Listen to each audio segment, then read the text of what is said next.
Hi everyone, happy Easter. And speaking of Easter, here is some mind-blowing information about it that you might not have come across before. Everything relates back to the cycles of nature, and everything in our realm is governed by the sun and the moon. First of all, the sun rises in the east every day. East, Easter, not a coincidence. But let's get more specific. Earth's equator is the only place where the sun rises exactly in the east. All other places witness this only on 2 occasions each year.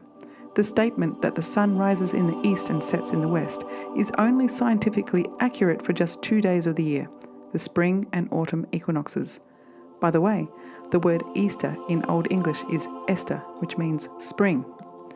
Since the Earth experiences 4 different seasons, all the same and equal in time each solar year, hence the word equinox, the round calendar was divided into 4 equal parts.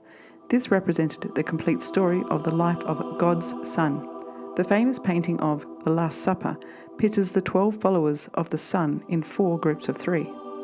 This represents the 4 seasons of the year. 12 apostles equals 12 months of the year. The 12 apostles are the 12 disciples chosen by Jesus Christ to spread his message after his death and resurrection.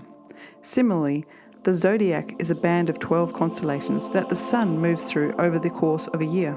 Each of these constellations corresponds to a different zodiac sign and is associated with certain personality traits and characteristics. Some scholars have suggested that there may be a connection between the 12 apostles where they point to similarities between the traits and characteristics associated with each apostle and those associated with each zodiac sign. For example, Saint Peter, also known as Simon Peter, is often seen as the leader of the apostles and is associated with the zodiac sign Aries, which is known for its leadership and assertiveness. The cross in the Christian story is a representation of the intersection of the celestial equator and the ecliptic.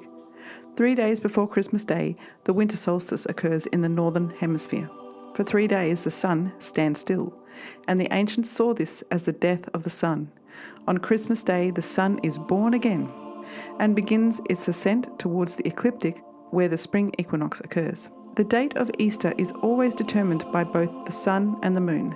Easter Sunday, Sunday, also not a coincidence, occurs after the first full moon from the spring equinox on the first Sunday. Easter is about death and rebirth of the sun. Jesus, the so-called Son of God, rose again, or the sun, S-U-N, rose again, which brings new life and the growing of more harvests of food, which sustains humanity. Do you think this is hidden from us? Nope. Here's a picture in Melbourne St. Paul's Cathedral that I recently took myself. If this knowledge is hidden, it's hidden in plain sight. There we have it, the cross, the sun and the moon against a backdrop of stars. This is not a coincidence.